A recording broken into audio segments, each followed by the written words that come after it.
जय श्री राम दोस्तों। आम तौर पर हम अस्त्र एवं शस्त्र का उपयोग एक ही पर्यायवाची के रूप में करते हैं, किंतु वास्तव में इन दोनों में अंतर होता है। दोनों ही आयुध है और दोनों का ही प्रयोग शत्रु को मारने या घायल करने के लिए किया जाता है, किंतु इनके उपयोग की विधि अलग अलग है। अगर अस्त्र एवं शस्त्र के बीच के अंतर को एक वाक्य में बताया जाए तो वो ये है कि अस्त्र ऐसे आयुध होते थे जो दूर से छोड़े जा सकते थे और शस्त्र ऐसे आयुध होते थे जिसे हाथ में लेकर ही प्रहार किया जा सकता था और उससे बहुत दूर तक नहीं छोड़ा जा सकता था। अस्त्रों में बाण, चक्र इत्यादि का वर्णन आता है, वही शस्त्रों में अधिक आयुध आते हैं जैसे तलवार, खड्ग, गदा, भाला इत्यादि।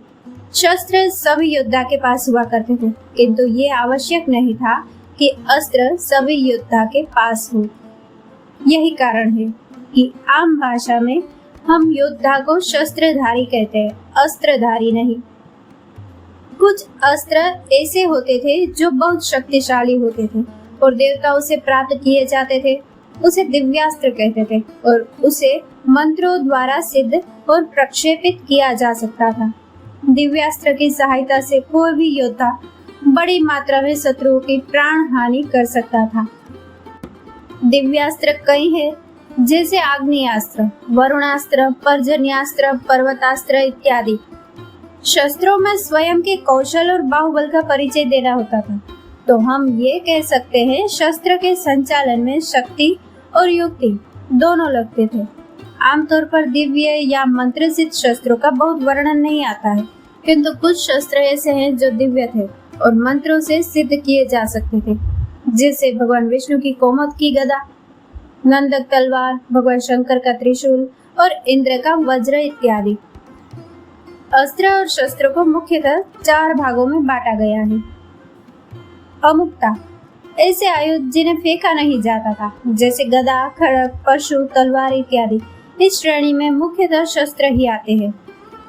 मुक्ता, ऐसे आयुध जिन्हें फेंका जा सकता था, उसमें अस्त्र एवं शस्त्र दोनों आते हैं, किंतु अधिकतर अस्त्र ही होते हैं। इसके भी 2 प्रकार माने गए हैं।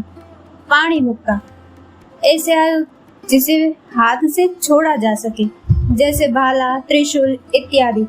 इसके अतिरिक्त कई ऐसे दिव्यास्त्र होते थे जिसे मंत्र सिद्ध कर हाथ से छोड़ा जा सकता था। यंत्र मुक्ता, ऐसे आयुध जिसे छोड़ने हेतु किसी यंत्र की आवश्यकता होती हो, जैसे बाण को छोड़ने के लिए धनुष की आवश्यकता होती है।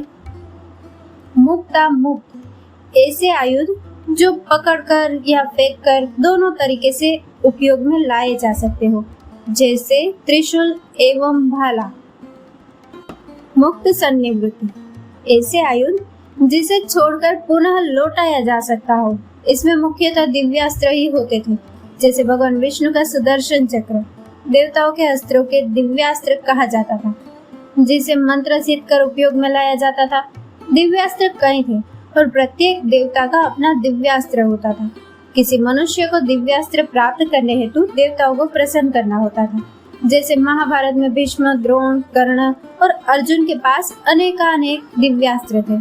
अधिकतर दिव्यास्त्र मंत्र सिद्ध होते थे, इसी कारण उसका ज्ञान दूसरे लोगों को दिया जा सकता था, किंतु कुछ दिव्यास्त्रों को हस्तांतरित नहीं किया जा सकता था और उस व्यक्ति की मृत्यु के बाद वो पुनः अपने देवता के पास लौट जाता था।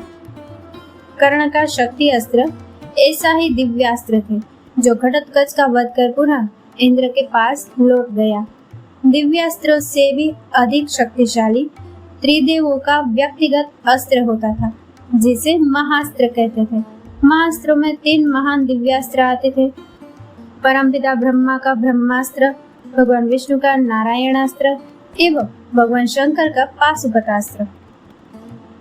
बहुत कम ही योद्धा ऐसे होते थे जिनके पास महास्त्र होता था।